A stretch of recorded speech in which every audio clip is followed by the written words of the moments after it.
ಪರಿಸರಾನುಭವ ಗೋಷ್ಠಿ ಸಾಹಿತ್ಯ ಮತ್ತು ಸಾಂಸ್ಕೃತಿಕ ಜಗಲಿ ಕೇಂದ್ರ ಮಡಿಕೇಶ್ವರ್ ತಾಲೂಕ್ ಮುದ್ದೇಬಿಹಾರ್ ಆನ್ಲೈನ್ ಉಪನ್ಯಾಸ ಗೋಷ್ಠಿ 68 ದಿವ್ಯ ಸಾನ್ನಿಧ್ಯ ವಹಿಸಿದ ದಿವ್ಯ ಚೈತನ್ಯರು ಆದ ಪರಮ ಪೂಜ್ಯರಾದ ಶ್ರೀ ಶ್ರೀ ಶಿವಕುಮಾರ ಮಹಾಸ್ವಾಮಿಗಳ ಪಾದಾರವಿಂದಗಳಿಗೆ ತನುಮನ ಪೂರ್ವಕವಾಗಿ ಸಹಸ್ರ ಕೋಟಿ ನಮನಗಳನ್ನ ಸಲ್ಲಿಸುತ್ತಾ ಈ ಗೋಷ್ಠಿಗೆ ನಿಮ್ಮೆಲ್ಲರ ಪರವಾಗಿ ಭಕ್ತಿ ಪೂರ್ವಕ ಸ್ವಾಗತವನ್ನ ಬಯಸುತ್ತೇನೆ.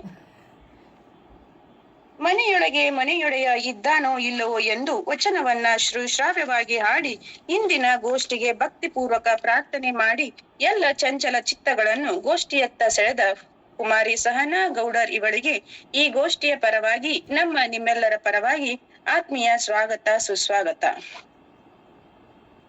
ಈ ಗೋಷ್ಠಿಯ ಕೇಂದ್ರ ಬಿಂದುವಾದ ಉಪನ್ಯಾಸ. ಇಂದಿನ ಉಪನ್ಯಾಸ ಮಾಡಲು ಬಂದಿರುವ ಉಪನ್ಯಾಸದ ವಿಷಯ ತಂತ್ರಜ್ಞಾನದ ಸದ್ಬಳಕೆ. ಇಂದಿನ ಉಪನ್ಯಾಸ ಮಾಡಲು ಬಂದಿರುವ ಸಹೋದರ ರಜಪೂತ್ ರಾಹುಲ್ ತಾಳಿಕೋಟಿ ಇವರು ಮನಸ್ಸಿನಲ್ಲಿ ಮುಗ್ಧತೆ, ಮಾತಿನಲ್ಲಿ ಮಾಧುರ್ಯತೆ, ಹೃದಯದಲ್ಲಿ ಔದಾರ್ಯತೆ, ಕಾರ್ಯದಲ್ಲಿ ದಕ್ಷತೆ, ಓದಿನಲ್ಲಿ ತೀಕ್ಷ್ಣತೆ, ಸ್ಮರಣೆಯಲ್ಲಿ ಅಗಾಧತೆ ಹೊಂದಿರುವ ಸಹೋದರ ರಾಹುಲ್ ಇವರು ವೃತ್ತಿಯಲ್ಲಿ ಶಿಕ್ಷಕರು. ಆದರೆ ಪ್ರವೃತ್ತಿಯಲ್ಲಿ ಉತ್ತಮ ಸಾಹಿತಿ, ಉತ್ತಮ ವಾಗ್ಮಿ, ಸೃಜನಶೀಲ ವ್ಯಕ್ತಿತ್ವ, ಸಹಕಾರ ಮನೋಭಾವ, ಹವ್ಯಾಸಿ ಓದುಗಾರರು, ಕೌತುಕ ಮನೋಶೈಲಿ, ಕ್ರಿಯಾಶೀಲರು, ಸ್ಪರ್ಧಾತ್ಮಕ ಪರೀಕ್ಷೆಗಳಿಗೆ ಆನ್ಲೈನ್ ತರಬೇತಿ ಕೂಡ ಕೊಡುತ್ತಾರೆ. ಇವರು PUC ಕಲಿಯುವಾಗಲೇ ಹೇಳಿ ಸಾವಿರಾರು ವರ್ಷಗಳ ಹಿಂದೆ ನನ್ನ ಭಗವಂತ ಅವತ್ತೇ ಹೇಳಿ ಹೋಗಿದ್ದಾನ್ರಿ. ಯಾಕಂತಂದ್ರೆ ಜ್ಞಾನಕ್ಕೆ ಸಮನಾಗಿರ್ತಕ್ಕಂಥ ವಸ್ತು ಜಗತ್ನಲ್ಲಿ ಮತ್ತೊಂದು ಇಲ್ವೇ ಇಲ್ಲ. ಅದನ್ನ ಪಡ್ಕೋಬೇಕು. ಅದನ್ನ ಯಾವ ರೀತಿ ನಾವು ಪಡ್ಕೋಬೇಕಂತಂದ್ರ ದಿನನಿತ್ಯ ಪ್ರಯತ್ನವನ್ನ ಮಾಡ್ತಾ ಹೋದಂಗೆ ಏನಾಗ್ತದ್ರಿ, ಅದು ಸಿಗುದಿಲ್ರಿ, ನಮ್ಮ ಆತ್ಮದಲ್ಲಿ ನೆಲೆ ಆಗ್ತಾ ಹೋಗ್ತದ. ಅದನ್ನೇ ಬಂದು ಶೈಕ್ಷಣಿಕ ಮನೋವಿಜ್ಞಾನಿಯವರು ಅದನ್ನೇ ಹೇಳ್ತಾರ, ಪ್ರಯತ್ನ ಮತ್ತು ಪ್ರಮಾದ ಸಿದ್ಧಾಂತ. ನೋಡ್ರಿ ಎಲ್ಲಿಂದ ಎಲ್ಲಿಗೆ ಲಿಂಕ್ ಅದ. ಇವತ್ತಿನ ದಿನ ಗೀತೆಯಲ್ಲಿ ಇರ್ತಕ್ಕಂಥ ಶ್ಲೋಕಗಳು ನಮ್ಮನ್ನ ಬದುಕಿಸ್ಲಿಕ್ಕೆ ಆಧಾರ ಸ್ತಂಭವಾಗ್ಯಾವ್ರಿ. ಇದೇ ಅಂತಲ್ರಿ, ಯಾವುದೇ ಭಗವದ್ಗೀತೆ ಆಗಿರ್ಲಿ, ಕುರಾನ್ ಆಗಿರ್ಲಿ, ಬೈಬಲ್ ಆಗಿರ್ಲಿ, ಎಲ್ಲೋ ಒಂದ್ ಕಡೆ ಪ್ರವಚನ ಹಚ್ಚಿರ್ತಾರ ಅಂದ್ರೆ ಹೋಗಿ ನಾನು ಕೇಳ್ತೀನಿ ಅದನ್ನ. ಯಾಕಂದ್ರೆ ಅಲ್ಲಿಂದ ಒಂದು 4 ಅಕ್ಷರ ನಮಗೆ ಕಲಿಯಕ್ ಸಿಗ್ತದ. ಯಾರೋ ಒಬ್ರು ಹಿರಿಯ ಉಪನ್ಯಾಸಕರು ಪಾಠವನ್ನ ಹೇಳ್ತಾ ಇದ್ದಾರೆ ಅಂತಂದ್ರ ಅದನ್ನ ಹೋಗಿ ನಾವು ಕಲಿಬೇಕ್ರಿ. ಇದು ತಂತ್ರಜ್ಞಾನ ಎಲ್ಲಿ ಕುತ್ತಲ್ಲಿ ನಮಗೆ ಏನಾಗ್ತದ್ರಿ, 1 ಸೆಕೆಂಡ್ ನಲ್ಲಿ ಮಾಹಿತಿ ಲಭ್ಯ ಆಗ್ತದ. ಆದ್ರ ಆ ಮಾಹಿತಿಯನ್ನ ತಿಳ್ಕೊಳ್ಳಿಕ್ಕೆ ನಾವು ಸಿದ್ಧರಿಲ್ಲ. ಈ ಒಂದು ಕಾರ್ಯಕ್ರಮದಲ್ಲಿ ನಾನು 2 ಪಾಠಗಳನ್ನಾಗಿ ಡಿವೈಡ್ ಮಾಡೀನ್ರಿ. ಒಂದು ತಂತ್ರಜ್ಞಾನದ ಉಪಯೋಗಗಳು ಮತ್ತು ತಂತ್ರಜ್ಞಾನದ ದುರುಪಯೋಗಗಳು ಅಂತ ಹೇಳಿ. ಮೊಟ್ಟ ಮೊದಲಿಗೆ ನಾವು ನೋಡೋದಾದ್ರೆ ತಂತ್ರಜ್ಞಾನದ ಉಪಯೋಗಗಳನ್ನ ನೋಡ್ತಾ ಹೋಗೋಣ. ಏನ್ರಿ ಉಪಯೋಗ ಇದರದು? ತಂತ್ರಜ್ಞಾನದ ಉಪಯೋಗಗಳು ಯಾವ ರೀತಿ ಆಗ್ತಾವ? ಫಸ್ಟ್ ನೋಡ್ರಿ, ಒತ್ತಡದ ಕೆಲಸಗಳನ್ನ ಕಡಿಮೆ ಮಾಡ್ಲಿಕ್ಕೆ ನಾವು ತಂತ್ರಜ್ಞಾನವನ್ನ ಬಳಸಬಹುದು.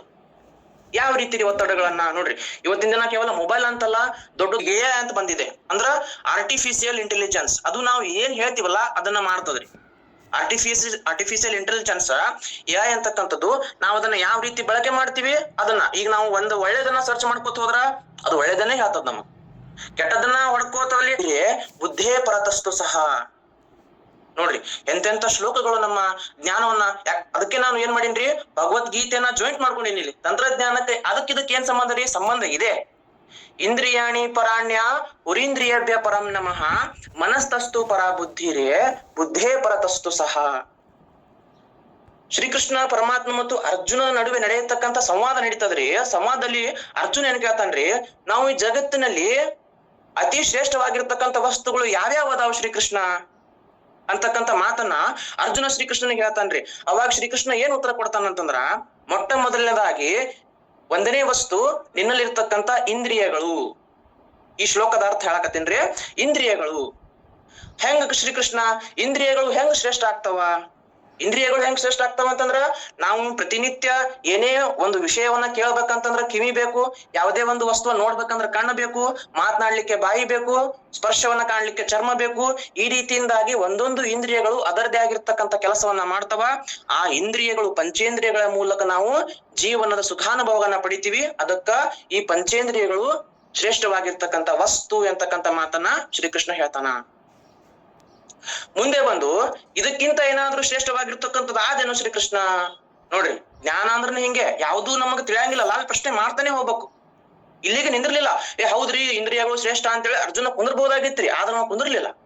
ಹೌದಪ್ಪ ಇಂದ್ರಿಯಗಳು ಶ್ರೇಷ್ಠವಾಗ್ಯಾವ ಅಂತ ಹೇಳ್ತಿ, ಅದು ಇದಕ್ಕಿಂತ ಏನ್ ಹೆಚ್ಚು ಅದಾವು. ಇದಕ್ಕಿಂತ ಶ್ರೇಷ್ಠವಾಗಿರ್ತಕ್ಕಂಥದ್ದು ಒಂದು ವಸ್ತು ಐತಿ, ಅದು ನಿನ್ನ ಮನಸ್ಸು. ಹೇಗೆ ಮನಸ್ಸು ಹೇಗೆ ಶ್ರೇಷ್ಠವಾಗ್ತೈತಿ? ಹೇಗೆ ಅಂತಂದ್ರೆ ಮನಸ್ಸಿನ ಮೂಲಕ ನಾವು ಪ್ರೀತಿ, ನಂಬಿಕೆ, ವಿಶ್ವಾಸಗಳನ್ನ ಗಳಿಸ್ತೀವಿ. ಒಳ್ಳೇದು ಕೆಟ್ಟದ್ದು ಆದ್ರ ಆ ಮನಸ್ಸಿಗೆ ಪರಿಣಾಮ ಬೀರ್ತದ ಎಂತಕ್ಕಂತ ಮಾತನ್ನ ಹೇಳ್ತಾನ. ಹೌದು, ಓಕೆ, ಒಪ್ಕೋತೇನೆ. ಇಂದ್ರಿಯಗಳು ಶ್ರೇಷ್ಠ ಅಂದಿ, ಎಸ್. ಅದಕ್ಕಿಂತ ಶ್ರೇಷ್ಠವಾಗಿರ್ತಕ್ಕಂಥ ಯಾವುದೇ ಒಂದು ಇನ್ನೊಂದು ವಸ್ತು ಆದಂದಿ, ಅದು ಮನಸ್ಸು ಅಂತ ಹೇಳಿ ಒಪ್ಕೋತೀನಿ. ಆದ್ರ ಇದಕ್ಕಿಂತ ಏನಾದ್ರೂ ಒಂದು ಇನ್ನೊಂದು ಶ್ರೇಷ್ಠವಾಗಿರ್ತಕ್ಕಂಥ ವಸ್ತು ಆದ ನೋಡ್ರಿ, ಬರೀ ಒಂದೇ ಶ್ಲೋಕ ಎಕ್ಸ್ಪ್ಲೇನ್ ಮಾಡತ್ತೀನಿ, ಎಷ್ಟು ಅರ್ಥ ಅದ ಅದ್ರಾಗ. ಇದಕ್ಕಿಂತ ಶ್ರೇಷ್ಠ, ಮನಸ್ಸಿಗಿಂತ ಶ್ರೇಷ್ಠವಾಗಿರ್ತಕ್ಕಂಥ ಇನ್ನೊಂದು ವಸ್ತು ಐತಿ ಅರ್ಜುನ. ಅದು ಯಾವುದು? ಅದು ನಿನ್ನ ಬುದ್ಧಿ. ನೋಡ್ರಿ, ಇಂದ್ರಿಯಗಳು ಹೋದ್ರಿ, ಇಂದ್ರಿಯಗಳಾಗಿಂದ ಮನಸ್ಸು ಬಂತ್ರಿ, ಮನಸ್ಸು ಆಗಿಂದ ಬುದ್ಧಿ ಬಂತು. ಬುದ್ಧಿ ಹೆಂಗ ಶ್ರೇಷ್ಠ ಆಗ್ತೈತಿ? ನೀನು ಏನೇ ಒಂದು ಆಲೋಚನೆ ನಿನ್ ತಲೆಯಾಗ ಬಂತಂತಂದ್ರ, ಯಾವುದೇ ಒಂದು ಕೆಲಸವನ್ನ ನೀನ್ ಮಾಡ್ಬೇಕಂತಂದ್ರ, ಯಾವುದೇ ಒಂದು ವಿಷಯವನ್ನ ನೀನು ನಿನ್ನ ಆತ್ಮದಲ್ಲಿ ನಿನ್ನ ಒಂದು ವಿಚಾರ ಶಕ್ತಿಯಲ್ಲಿ ತೊಡಗಿಸ್ಕೋಬೇಕಂತಂದ್ರ ಮೆದುಳು ಬಹಳ ಮುಖ್ಯ. ಮೆದುಳಿನಿಂದ ನಿನ್ನ ಮನಸ್ಸು ಕಂಟ್ರೋಲ್ ಆಗ್ತೈತಿ, ನಿನ್ನ ಮನಸ್ಸಿನಿಂದ ನಿನ್ನ ಇಂದ್ರಿಯಗಳು ಕಂಟ್ರೋಲ್ ಆಗ್ತಾವ ಅಂತಕ್ಕಂಥ ಮಾತನ್ನ ಶ್ರೀಕೃಷ್ಣ ಹೌದಾ? ಹೌದು, ಎಲ್ಲಾನು ಓಕೆ ಅಂದಿ. ಮತ್ ಇದಕ್ಕಿಂತ ಏನಾದ್ರು ಅರ್ಜುನನಂತ ಹವ್ಯಾಸ ನಮ್ಮಲ್ಲಿ ಬರ್ಬೇಕ್ರಿ. ನೋಡ್ರಿ, ಅವ ಬಿಡುದನೇ ಇಲ್ಲ ಶ್ರೀಕೃಷ್ಣಗ. ಎಷ್ಟೇ ಶತಮಾನಗಳು ಕಳೆದ್ರು ಆ ಒಂದು ಪುಸ್ತಕವನ್ನ ತಿಳ್ಕೊಂಡ್ಬಿಟ್ರ ನಾವು ಎಲ್ಲಿ ಬೇಕಾದಂತ ವಿಷಯ ಕೊಟ್ರು ಮಾತಾಡ್ಬೋದ್ರಿ. ಯಾಕಂತಂದ್ರ ಇಂಥದ್ದೇ ವಿಷಯದ ನಿರೂಪಣೆ ಅಲ್ಲಿ ಇಲ್ಲ ಅಂತಿಲ್ಲ. ನೀವು ತಂತ್ರಜ್ಞಾನ ತಗೋರಿ, ನೀವು ಇನ್ನಾವುದೇ ವಿಷಯ ತಗೋರಿ, ಬೇಕಾದಂತ ವಿಷಯವನ್ನ ಮಾತಾಡ್ಬೋದ್ರಿ. ಒಂದೇದ್ ನೋಡ್ರಿ, ಬುದ್ಧಿಗಿಂತ ಶ್ರೇಷ್ಠವಾಗಿರ್ತಕ್ಕಂಥ ಯಾವ್ದಾದ್ರು ಐತಿ ಮತ್ತ ಕೆದಕ್ತಾನ್ರಿ ಅವ. ಆ ಕೆದಕಿಂದ ಉತ್ತರ ಏನ್ ಸಿಗ್ತದ ಅವನಿಗೆ? ಕೌಂತೆಯ, ಕುಂತಿ ಪುತ್ರನೇ, ಇದಕ್ಕಿಂತ ಶ್ರೇಷ್ಠವಾಗಿರ್ತಕ್ಕಂಥ ಒಂದು ವಸ್ತು ಐತಿ. ಅದು ವಸ್ತು ಅನ್ನೋದಕ್ಕಿಂತ ಅದು ನಿನ್ನ ಆತ್ಮ. ಅದು ನಿನ್ನ ಆತ್ಮ. ಇಂದ್ರಿಯಗಳು ಹೋದ್ರಿ, ಇಂದ್ರಿಯಗಳಿಗಿಂತ ಶ್ರೇಷ್ಠ ಮನಸ್ಸು, ಮನಸ್ಸಿಗಿಂತ ಶ್ರೇಷ್ಠವಾಗಿರ್ತಕ್ಕಂಥದ್ದು ಬುದ್ಧಿ, ಬುದ್ಧಿಗಿಂತ ಶ್ರೇಷ್ಠವಾಗಿರ್ತಕ್ಕಂಥದ್ದು ಆತ್ಮ. ನೋಡ್ರಿ, ಎಲ್ಲಿಂದ ಎಲ್ಲಿಗೆ ಜಗತ್ತು ಇವತ್ತಿನ ದಿನ ಯಾವ ದಿಕ್ಕಿನಡೆಗೆ ಸಾಕ್ತಾ ಇದೆ? ಜಗತ್ತು ಉಲ್ಟಾ ಸಾಗತ್ತದ್ರಿ. ಆತ್ಮದ ಪರಿಕಲ್ಪನೆನೇ ಹೋಗ್ಬಿಟ್ಟದ. ಮೆದುಳು ಯಾವ್ಯಾವ್ದು ಉಪಯೋಗ ಇರ್ಲಾರ್ತಕ್ಕಂತ ವಸ್ತುಗಳತ್ತ ರಮಿಸಾಕತ್ತದ. ಮನಸ್ಸಿಗಂತೂ ಹಿಡಿತನೇ ಇಲ್ಲ. ಆ ಮನಸ್ಸು ಎಲ್ಲಿ ಬೇಕಾದಲ್ಲಿ ಓಡಾಡಕತ್ತದ. ಇಂದ್ರಿಯಗಳಂತೂ ಬೇಕಾಬಿಟ್ಟಿಯಾಗಿ ನಾವು ಇವತ್ತು ನಮ್ಮ ಪಂಚೇಂದ್ರಿಯಗಳನ್ನ ಬಳಸ್ತಾ ಇದ್ದೇವೆ.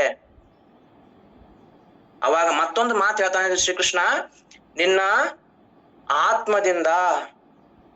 ಆತ್ಮದಿಂದ ನಿಶ್ಚಯ ಮಾಡಿ, ಮೆದುಳಿನಿಂದ ಯೋಚಿಸಿ, ಮನಸ್ಸಿನಿಂದ ತೆಗೆದುಕೊಂಡಂತ ನಿರ್ಧಾರಗಳನ್ನ ನೀನು ಏನಾದ್ರೂ ನಿನ್ನ ಪಂಚೇಂದ್ರಿಯಗಳಿಂದ ಮಾಡಿದ್ದೆ ಖರೆ ಆದ್ರ ಆ ಕೆಲಸ ನಿಷ್ಫಲವಾಗುವುದಿಲ್ಲ. ಅದು ಯಾವ ಕಾಲಕ್ಕೂ ಸಫಲ ಆಗ್ತದ. ಸರ್, ಇದಕ್ಕೂ ತಂತ್ರಜ್ಞಾನಕ್ಕೂ ಮತ್ತು ಇದಕ್ಕೂ ಸಂಬಂಧ ಇದೆ. ಅದಕ್ಕೆ ಹುಡುಕಿ ಆ ಭಗವದ್ಗೀತೆಯಲ್ಲಿ ಶ್ಲೋಕಗಳನ್ನ ತೆಗ್ದಿನ್ರಿ ಇವತ್ತು. ಯಾಕಂತಂದ್ರೆ ಇವತ್ತು ಚಿಕ್ಕ ಚಿಕ್ಕ ಮಕ್ಕಳಲ್ಲಿ ಬುದ್ಧಿಯ ಪರಿಕಲ್ಪನೆ ಇಲ್ಲ. ತನ್ನ ಮೆದುಳನ್ನ ಯಾವ್ಯಾವೋ ಕೆಲಸಕ್ಕೆ ಉಪಯೋಗ ಮಾಡ್ತಾವ್ರಿ. ಏನೇನೇನೇನೋ ನೋಡ್ತಾವ, ಏನೇನೇನೇನೋ ತಮ್ಮ ಲೋಕದಾಗನೇ ಇರ್ತಾವ. ಯಾಕಂದ್ರ ಇವತ್ತಿನ ದಿನ ಏನೇನೋ ಗೇಮ್ ಬಂದಾವ್ರಿ, ಪಬ್ಜಿ ಗೇಮ್, ಆಮೇಲೆ ಫ್ರೀ ಫೈರ್, ಬಹಳ ಡೇಂಜರ್ ಗೇಮ್ ಅದಾವ್ರಿ. ಅವು ಆಡಿ ಹೆಂಗ ಆಗ್ತದ್ರಿ, ಅವು ಸೆನ್ಸಸ್ ಗಳನ್ನೇ ಕಳ್ಕೊಳ್ತಕ್ಕಂತ ಸ್ಥಿತಿಗೆ ನಮ್ಮ ಯುವಕ ಶಕ್ತಿ ಇವತ್ತು ಬಂದದ. ನನಗೆ ಯಾರು ಭಗವದ್ಗೀತೆನ ಓದಂತ ಹೇಳಿಲ್ರಿ. ನನಗೆ ಯಾರು ಸಾಹಿತ್ಯ ಬರೀ ನೀನು ಕವನಗಳನ್ನ ಬರಿ ಅಂತ ಹೇಳಿಲ್ಲ. ಯಾಕೆ ಹೇಳ್ಬೇಕು ಹೇಳ್ರಿ? ನಮ್ಮ ವೈಯಕ್ತಿಕವಾಗಿ ನಾವು ಸರಿ ದಾರಿಗೆ ಹೋಗುವುದೇ ಒಂದು ಮಾನವದರ ಮೊಟ್ಟ ಮೊದಲಾಗಿ ನಾವು ಮಾಡ್ತಕ್ಕಂತ ಕೆಲಸನೇ ಅದೇ ರೀ. ಇಂತಹ ಒಂದು ಕೆಲಸಗಳು, ಇಂತಹ ಒಂದು ಕಾರ್ಯಗಳು ಈ ಒಂದು ತಂತ್ರಜ್ಞಾನದ ಯುಗದಲ್ಲಿ ಯಾಕೆ ಆಗ್ತಾ ಇಲ್ಲ ಅಂತಂದ್ರ ಪಾಲಕರು, ಪೋಷಕರು ಬ್ಯುಸಿ ಆಗ್ಬಿಟ್ಟಾರ. ಏನೇ ಒಂದು ಸಣ್ಣ ಕೆಲಸ ಬೇಕಂತಂದ್ರು ಮೊಬೈಲ್ ಬೇಕು. ಆ ಮೊಬೈಲ್ ಚಿಕ್ಕ ಮಕ್ಕಳು ಊಟ ಮಾಡ್ಬೇಕಂತಂದ್ರು ಮೊಬೈಲ್ ಬೇಕು. ಹಾಗಾದ್ರೆ ನಮ್ಮ ಪುರಾಣಗಳು, ನಮ್ಮ ಸಂಸ್ಕೃತಿ, ನಮ್ಮ ಶಾಸ್ತ್ರ ಯಾವ ದಿಕ್ಕಿನತ್ತ ಸಾಕ್ತಾ ಇದೆ? ಅದಾರಿ, ಎಲ್ಲರೂ ಹಂಗ ಇಲ್ಲ ಅಂತಲ್ಲ. ಕೆಲವೊಂದಿಷ್ಟು ಪಾಲಕರು ತನ್ನ ಮಕ್ಕಳಿಗೆ ಭಗವದ್ಗೀತೆಯ ಶ್ಲೋಕಗಳನ್ನ ಇಡೀ ಬೈಪಾಟ್ ಮಾಡಿಸ್ತಾರ, ವಿಷ್ಣು ಪುರಾಣದ ಶ್ಲೋಕಗಳನ್ನ ಬೈಪಾಟ್ ಮಾಡಿ ಹೇಳಿಸ್ತಾರ, ಗರುಡ ಪುರಾಣದ ಅಧ್ಯಯನವನ್ನ ಮಾಡಿಸ್ತಾರ್ರಿ. ನೋಡ್ರಿ, ಆ ಒಂದು ಜ್ಞಾನ ಸಾಮಾನ್ಯವಾಗಿರ್ತಕ್ಕಂಥದ್ದಲ್ಲ. ಸನಾತನವಾಗಿರ್ತಕ್ಕಂಥ ಸಂಸ್ಕೃತಿ, ಸಾಮಾನ್ಯವಾಗಿರ್ತಕ್ಕಂಥ ಅಲ್ವೇ ಅಲ್ಲ. ಇವತ್ತಿನ ದಿನ ಎಲ್ಲಿಗೆ ನೋಡ್ರಿ, ಎಲ್ಲಿಗೆ ಬಂತ್ರಿ? ಮನೋವಿಜ್ಞಾನ ಹೇಳ್ತದ್ರಿ, ಉಲ್ಟಾ ಹೊಂಟದ್ರಿ ಮನೋವಿಜ್ಞಾನ. ಇವತ್ತಿನ ದಿನ ಏನು ದೊಡ್ಡ ದೊಡ್ಡ ವಿಜ್ಞಾನಿಗಳು, ತತ್ವಜ್ಞಾನಿಗಳು ಅವ್ರು ಆ ಮಟ್ಟಕ್ಕ ವಿಚಾರ ಮಾಡ್ತಾರ್ರಿ. ಆದ್ರ ಆಧ್ಯಾತ್ಮದ ಜ್ಞಾನ ಇರ್ಲಿಕ್ಕಂತಂದ್ರ ವಿಜ್ಞಾನ ದಿಕ್ಕುಗೆಟ್ಟವಾಗಿರ್ತಕ್ಕಂಥ ಶಾಸ್ತ್ರವಾಗಿರ್ತದ ಅಂತ ಹೇಳಿ ವಿನೋಬಾ ಭಾವೆ ಅಂತಕ್ಕಂಥ ಸಾಹಿತ್ಯ ಹೇಳ್ತಾಳ್ರಿ. ಆಧ್ಯಾತ್ಮದ ಜ್ಞಾನ ಇರ್ಲಿಕ್ಕಂತಂದ್ರ ತಂತ್ರಜ್ಞಾನ ಎಷ್ಟೇ ಮುಂದುವರಿಲ್ರಿ, ಅದಕ್ಕೆ ದಿಕ್ಕನು ಇರಂಗಿಲ್ಲ, ಅದಕ್ಕೆ ರೆಕ್ಕೆನೂ ಇರಂಗಿಲ್ಲ, ಯಾವಾಗ ಕತ್ತರ್ಸ್ಕೊಂಡ್ಬರ್ತದ ಅನ್ನೋದು ಗೊತ್ತಿರಂಗಿಲ್ಲ. ಈ ರೀತಿಯಾಗಿರ್ತಕ್ಕಂತ ಮನಸ್ಥಿತಿಯನ್ನ ನಾವು ಬಿಡಬಾರ್ದು. ಅದಕ್ಕ ಸರಿಯಾಗಿರ್ತಕ್ಕಂತ ಮಾರ್ಗದಲ್ಲಿ ನಾವು ಕೊಂಡೊಯ್ಬೇಕಾಗ್ತದ. ಇವತ್ತಿನ ದಿನ ಯಾರೇ ಇರ್ಲ್ರಿ ಮಾಡ್ಬೇಕ್ರಿ, ಯೂಸ್ ಅನ್ನ ಮಾಡ್ಕೋಬೇಕು, ಉಪಯೋಗವನ್ನ ಮಾಡ್ಕೋಬೇಕು, ಆದ್ರ ಅದರಿಂದ ದುರುಪಯೋಗವನ್ನ ಮಾಡ್ಕೋಬಾರ್ದು. ಆಮೇಲೆ ಇನ್ನೊಂದಿಷ್ಟು ಸೂಕ್ಷ್ಮವಾಗಿರ್ತಕ್ಕಂಥ ವಿಚಾರ, ಮೊದಲನೇದಾಗಿ ಉಪಯೋಗಗಳ ಪಟ್ಟಿಯನ್ನು ನಾನು ಒಮ್ಮೆ ಹೇಳ್ಬಿಡ್ತೀನಿ. ನೋಡ್ರಿ, ಎಲ್ಲಿದಕ್ಕಿದ್ದೆ ಭವಿಷ್ಯದ ಅಭಿವೃದ್ಧಿಗೆ ಅಂತ ಹೇಳಿದೆ. ಎಸ್, ಅದಕ್ಕಾಗಿ ಒಂದು ಶ್ಲೋಕವನ್ನ ತೆಗೆದುಕೊಂಡೆ. ನಂತರ ಭಾರತದ ಅಭಿವೃದ್ಧಿಗೆ 100% ಆಗಿ ನಮ್ಮ ದೇಶ ಅಭಿವೃದ್ಧಿಯತ್ತ ಸಾಗ್ಬೇಕಂತಂದ್ರೆ ಇನ್ನೂ ನಾವು ಟೆಕ್ನಾಲಜಿಯಲ್ಲಿ ಬಹಳಷ್ಟು ಮುಂದುವರಿಬೇಕ್ರಿ. ಯಾಕಂತಂದ್ರ ಕ್ವಾಂಟಮ್ ಚಿಪ್ಗಳಂತ ಬಂದಾವ್ರಿ. ಅವು ತದನಂತರ ಕೆಲವೊಂದಿಷ್ಟು ಸೂಪರ್ ಕಂಪ್ಯೂಟರ್, 1000 ಕಂಪ್ಯೂಟರ್ಗಳು ಮಾಡ್ತಕ್ಕಂಥ ಕೆಲಸ ಒಂದೇ ಕಂಪ್ಯೂಟರ್ ಮಾಡ್ತಂತಂದ್ರ ಅದಕ್ಕ ಸೂಪರ್ ಕಂಪ್ಯೂಟರ್ ಅಂತ ಕರಿತೀವಿ. ಅದಕ್ಕೆ ಉದಾಹರಣೆ ನಮ್ಮ ಪರಂ 1000 ಅಂತ ಕರಿತೀವಿ. ನಮ್ಮ ಭಾರತದ್ದು ಪರಂ 1000 ಅಂತಕ್ಕಂಥ ಸೂಪರ್ ಕಂಪ್ಯೂಟರ್ ಅಂತ ಬಹಳಷ್ಟು. ಅಂದ್ರ ಇನ್ನೂ ಅಂತ ಟೆಕ್ನಾಲಜಿ ಡೆವಲಪ್ಮೆಂಟ್ ಆಗ್ಬೇಕ್ರಿ. ಇನ್ನು ಎಷ್ಟೆಷ್ಟು ಡೆವಲಪ್ಮೆಂಟ್ ಆಗ್ತೀವಿ ಅಷ್ಟು ನಮ್ಮ ಭಾರತದ ಅಭಿವೃದ್ಧಿ ಆಗ್ತಾ ಹೋಗ್ತದ. GDP ನಮ್ಮ ದೇಶ ಮುಂದೆ ಸಾಕ್ತಾ ಹೋಗ್ತದ. ಡಾಲರ್ ನಲ್ಲಿ ನಾವು ಮುಂದೆ ಬರ್ಬೇಕಂತಂದ್ರೆ ಇನ್ನೂ ನಮಗೆ ಸಾಕಷ್ಟು ವರ್ಷ ಬೇಕಾಗ್ತದ. ಇನ್ನ ಜಗತ್ತನ್ನ ಸಂಪರ್ಕಿಸಲು ನಮಗೆ ತಂತ್ರಜ್ಞಾನದ ಉಪಯೋಗ ಬೇಕಾಗ್ತದ. ಜಗತ್ತನ್ನ ಸಂಪರ್ಕಿಸಲು ಅಂತಂದ್ರ ನೋಡ್ರಿ, ಇವತ್ತಿನ ದಿನ ಅಮೆರಿಕಾದಲ್ಲಿ ಏನ್ ನಡೀತು ಅದನ್ನ ನೋಡ್ಬೇಕಂತಂದ್ರೆ 1 ಸೆಕೆಂಡ್ ಸಾಕ್ರಿ ನಮ್ಗೆ. ಇವತ್ತಿನ ದಿನ ರಷ್ಯಾದಲ್ಲಿ ಏನ್ ನಡೀತು ಅದ್ ನೋಡ್ಬೇಕಂದ್ರೆ 1 ಸೆಕೆಂಡ್ ಸಾಕು. ಆದ್ರೆ ನೋಡಾಕ್ ನಾವ್ ಹೋಗಂಗಿಲ್ರಿ, ಉಪಯೋಗ ಮಾಡೋದನ್ನೇ ಇಲ್ಲ. ಇವತ್ತಿನ ದಿನ KS IAS ಪ್ರಬಂಧಗಳನ್ನ ಬರಿಬೇಕಂತಂದ್ರ ಬಹಳಷ್ಟು ಬುಕ್ಗಳನ್ನ ಓದ್ತಕ್ಕಂಥ ಅವಶ್ಯಕತೆ ಇಲ್ರಿ. ನಾವು ಆ ದೇಶ ಅಲ್ಲಿರ್ತಕ್ಕಂಥ ಸಂಸ್ಕೃತಿಯನ್ನ ಮೊಬೈಲ್ದಲ್ಲಿ ನೋಡ್ಕೋತ ಹೋದ್ರೆ ಸಾಕು. ಎಂತ ಬೇಕಾದಂತ ಪ್ರಬಂಧವನ್ನ ಕೊಟ್ಟರು ನಾವು ಆರಾಮಾಗಿ ಬರಿಬಹುದು. ಇದನ್ನ ನಾವು ಯಾರು ಯೋಚನೆ ಮಾಡಂಗಿಲ್ಲ. ನಮ್ಮ ಕೈಯಲ್ಲೇ ಜಗತ್ತೈತಿ, ನಮ್ಮ ಕೈಯಲ್ಲೇನೆ ದೇವರು ಒಂದು ವರವನ್ನ ಕೊಟ್ಟಿದ್ದಾನೆ. ಆದ್ರ ಆ ವರ ಇಂದು ಸದ್ಯದ ದಿನಮಾನದಲ್ಲಿ ಶಾಪಗ್ರಸ್ತವಾಗ್ತಾ ಇದೆ. ಇಂಥ ಒಂದು ಜಗತ್ತಿನಲ್ಲಿ ನಾವು ತಂತ್ರಜ್ಞಾನ ಎಷ್ಟು ಚೆನ್ನಾಗಿ ಬಳಸ್ಕೋಬಹುದು ಅಂತಂದ್ರ ಬೇಕಾದಂಗ್ ಬಳಸ್ಕೋಬಹುದ್ರಿ. ಮೇಡಮ್ ಅವರು ಸ್ಟಾರ್ಟಿಂಗ್ ಆಗಿ ಒಂದು 4 ಸಾಲುಗಳನ್ನ ತೆಗೆದುಕೊಂಡ್ರಿ. ಗುರುವಿಲ್ಲದೆ ಯಾವುದನ್ನ ಪಡೆಯಲಾಗದು. ಇದನ್ನ 4 ವರ್ಷ ಹಿಂದೆ ಬರ್ದಿದ್ದೆ. ಮೇಡಮ್ ಅವ್ರಿಗೆ ಅದು ಎಲ್ಲಿಂದ ಸಿಕ್ತು ನನಗೆ ಗೊತ್ತಿಲ್ರಿ. 4 ವರ್ಷಗಳ ಹಿಂದೆ ಬರ್ದಂತ ಸಾಲುಗಳ್ರಿ ಅವ್. ಒಂದ್ ನೆನಪೈತ್ರಿ. ನಮ್ಮ ಮಕ್ಕಳಿಗೆ ನನಗೆ PUC ಇಂದ ನಮಗೊಬ್ರು ಟೀಚರ್ ಆಗಿರ್ಬೋದು, ನಮ್ಮ ಮನೇಲಿ ಇರ್ತಕ್ಕಂಥ ವಾತಾವರಣ, ನಾನು ಏನ್ ನೋಡ್ತೀನಿ ಅದನ್ನ ಬರೀತೀನಿ. ಯಾವುದೇ ಗಣ ವಿಭಾಗ ಮಾಡಿ ಬರಿಬಹುದು, ತದನಂತರ ಛಂದಶಾಸ್ತ್ರದ ನಿಯಮಕ್ಕನುಸಾರವಾಗಿ ಬರಿಬಹುದ್ರಿ. ಆದ್ರ ಆ ಒಂದು ನಿಯಮಗಳಿಗೆ ಕಟ್ಟುಪಾಡಾಗದೆ ನಾನು ಬರವಣಿಗೆ ಸ್ವತಂತ್ರವಾಗಿ ಬರಿತೀನ್ರಿ. ಯಾಕಂದ್ರ ನಾವು ಬರೆದಿರ್ತಕ್ಕಂಥ ಬರವಣಿಗೆ ಪಂಡಿತರಿಗೆ ಅರ್ಥ ಆಗ್ತದೋ ಇಲ್ಲೋ ಅನ್ನೋದಕ್ಕಿಂತ ಜನಸಾಮಾನ್ಯರಿಗೆ ತಟ್ಟಬೇಕಾಗ್ತದ. ಆ ಒಂದು ಬರವಣಿಗೆಯಿಂದ ಏನೋ ಒಂದು ಕಿಂಚಿತ್ ಬದಲಾವಣೆ. ಯಾಕಂದ್ರ ನಾನು ಅನ್ನೋದು ಇಲ್ಲ, ನನ್ನ ಅಸ್ತಿತ್ವ ಅನ್ನೋದೂ ಇಲ್ಲ.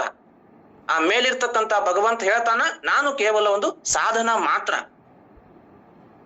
ಯಾವತ್ತೂ ಒಂದು ದಿನ ಸಾಧನ ಕೆಡ್ತದ, ನಾನು ಕೆಟ್ಟು ಹೋಗ್ಬೋದು. ಆದ್ರೆ ಆ ಒಂದು ಸರಿಯಾಗಿರ್ತಕ್ಕಂಥ ಸಂದೇಶಗಳು ಯಾವತ್ತು ಕೆಡ್ಲಿಕ್ಕೆ ಸಾಧ್ಯವಿಲ್ಲ.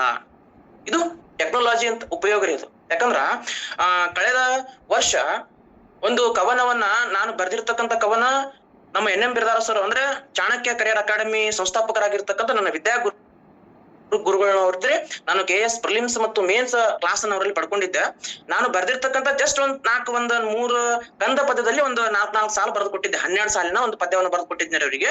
ಆ ಒಂದು ಪದ್ಯ ಸುಮ್ಮನೆ ಜಸ್ಟ್ ಸರ್ ನೋಡ್ರಿ ಓದ್ರಿ ಹೆಂಗೈತಿ ಅಂತ ಕೊಟ್ಟಿದ್ದೆ. ಗುರುವಿನ ಗುಲಾಮನಾಗೋ ತನಕ ದೊರಕದ ನಮ್ಮ ಮುಕುತಿ. ಏನ್ ನಮಗ ಗುರುಗಳು ಹೇಳ್ತಾರಲ್ಲ ಅದನ್ನ ಚಾಚು ತಪ್ಪದೆ ಪಾಲಿಸೋದನ್ನೇ. ಮರುದಿವ್ಸ ಏನ್ ಮಾಡಿದ್ರಿ ಅವರು, ಇಡೀ ತನ್ನ ಚಾಣಕ್ಯ ಅಂತಕ್ಕಂಥ ಒಂದು ಸ್ಪರ್ಧಾ ಮ್ಯಾಗಝಿನ್ ಬರ್ತದ್ರಿ, ಫ್ರಂಟ್ ಪೇಜಿಗೆ ಅದನ್ನ ಪಬ್ಲಿಷ್ ಮಾಡ್ಬಿಟ್ರು. ನನಗ್ ಗೊತ್ತೇ ಇಲ್ರಿ ಅದು. ನಾ ಅದ್ರ ಮ್ಯಾಗಝಿನ್ ನೋಡೇ ಇಲ್ಲ. ಮುಂದಿನ ತಿಂಗಳು ಗೊತ್ತಾಯ್ತು ನನಗೆ, ಸರ್ ಇಂಥ ಮ್ಯಾಗಝಿನ್ ಅಲ್ಲಿ ಇಂಥದ್ದು ಪಬ್ಲಿಷ್ ಮಾಡ್ಯಾರ ಅಂತೇಳಿ ನನಗೆ ಸ್ಟೂಡೆಂಟ್ ಗಳನ್ನ ಹೇಳಿದ್ರು ಬಹಳ ಜನ. ಆ ತೊಡ್ಕೋತ ಹೋಗಿ ಬಿಜಾಪುರಕ್ಕೆ ಹೋಗಿ ಅವ್ರಿಗೆ ಕಾಲ್ ಬಿದ್ದು ನಮಸ್ಕಾರ ಮಾಡಿ, ಸರ್ ಯಾಕ್ರಿ ಸರ್ ಎಷ್ಟು ಚೆನ್ನಾಗ, ಇಲ್ಲಪ್ಪ ನೀನು ಬರೀತಿ, ನಿನ್ನಲ್ಲಿ ಬರವಣಿಗೆ ಐತಿ, ಅದಕ್ಕ ಹಾಕ್ಸಿನಿ. ಇದು ತಂತ್ರಜ್ಞಾನದ ಬಳಕೆ ರೀ, ನಿಜವಾಗಿರ್ತಕ್ಕಂಥ ಬಳಕೆ. ಒಬ್ಬ ಶಿಕ್ಷಕ ಈ ರೀತಿ ನಮ್ಗೆ ಇವತ್ತಿನ ದಿನ ಏನೋ ಒಂದು ಗುರುಗಳು ಹೇಳಾಕತ್ತಾರ ಅಂದ್ರ ಕಣ್ಣು ಮುಚ್ಕೊಂಡು ಮಾಡೋದಷ್ಟೇ ಕೆಲಸ ರೀ. ಅದಂತೂ ಹೋಗೇ ಬಿಟ್ಟಾದ್ರಿ. ಆನ್ಲೈನ್ ಕ್ಲಾಸ್ಗಳನ್ನ ಕೇಳ್ತೀವಿ, ಟೀಚರ್ ಏನೇ ಹೇಳಾಕತ್ತಾರ ಅಂತ ಬಿಟ್ಬಿಡ್ತೀವಿ. ಅಲ್ರಿ, ಇವತ್ತಿನ ದಿನ 10 ನಿಮಿಷ ನಾವು ಆನ್ಲೈನ್ ಕ್ಲಾಸ್ ಗಳನ್ನ ಕೇಳ್ರಿ. ಅದೇ ಐತ್ರಿ ನೆಕ್ಸ್ಟ್ ಪಾಯಿಂಟ್, ಶಿಕ್ಷಣಕ್ಕಾಗಿ ಉಪಯೋಗ. ನೆಕ್ಸ್ಟ್ ಪಾಯಿಂಟ್ ಇರೋದು ಶಿಕ್ಷಣಕ್ಕಾಗಿ ಉಪಯೋಗ. 10 ಪಾಯಿಂಟ್ ಮಾಡೀನ್ರಿ, ಜಾಸ್ತಿ ಮಾಡಿಲ್ಲ. ಉಪಯೋಗ ಮತ್ತು ಅದರ ಜೊತೆಗಿನ ದುರುಪಯೋಗಗಳು. ಇವತ್ತಿನ ದಿನ ಟೀಚರ್ಸ್ ಏನೋ ಒಂದು ಆನ್ಲೈನ್ ದಾಗ ಹೇಳಾಕತ್ತಾರ ಅಂದ್ರೆ ಅದಕ್ಕೊಂದು ಅರ್ಥ ಇರ್ತದ್ರಿ. 1.5 ವರ್ಷ ಕೇಳಿನ್ರಿ ನಾನು. 3 ವರ್ಷದ ಹಿಂದೆ 1.5 ವರ್ಷ ಕಂಟಿನ್ಯೂ ಸತತವಾಗಿ ಆನ್ಲೈನ್ ಕ್ಲಾಸ್ ಗಳನ್ನೇ ಕೇಳಿನಿ. ಯಾವುದೇ ರೀತಿ ರೊಕ್ಕ ಕೊಟ್ಟಿಲ್ಲ, ಯಾವುದೇ ರೀತಿ ರೂಪಾಯಿ ಕೊಟ್ಟಿಲ್ಲ. ಜ್ಞಾನ ಅನ್ನೋದೇ, ಜ್ಞಾನವನ್ನ ನಾವು ಹುಡುಕ್ಯಾಡ್ಕೋತ ಹೋಗ್ಬೇಕ್ರಿ, ತಂತಾನೆ ಸಿಗುದಿಲ್ಲಲ್ರಿ ಅದು. ಅದಕ್ಕೆ ಫಸ್ಟಿಗೆ ಆ ಶ್ಲೋಕವನ್ನ ಹೇಳಿದೆ. ಹೀಗೆ ಶಿಕ್ಷಣಕ್ಕಾಗಿ ಏನೇನೇನೇನೋ ಮಾಡ್ತಿರ್ತಾರೆ. ಯಾವ್ಯಾವ್ದೋ ಒಂದು ವಿಡಿಯೋಗಳನ್ನ ನಮ್ಮ ಮಕ್ಕಳು, ಸಣ್ಣ ಸಣ್ಣ ಮಕ್ಕಳು, ನಮ್ಮ ಮನೇಲಿ ಇರ್ತಕ್ಕಂಥ ಮಕ್ಕಳು ನೋಡ್ತಿರ್ತಾವ. ಅದನ್ನ ಬಿಟ್ಟು ಇದನ್ನೇ ಬಹಳಷ್ಟು ನೋಡೋದಕ್ಕಿಂತ ಸ್ವಲ್ಪ ದಿನಕ್ಕೊಂದು ಅರ್ಧ ತಾಸು ಆಗಿರ್ಬೋದು, 15 ನಿಮಿಷ ಆಗಿರ್ಬೋದು, ಆ ಒಂದು ಸ್ವಲ್ಪ ಕ್ಲಾಸ್ಗಳನ್ನ ಕೇಳೋದ್ರಿಂದ ಎಷ್ಟೋ ಪರಿವರ್ತನೆ ಆಗ್ತದೆ. ಸರ್ ಏನ್ರಿ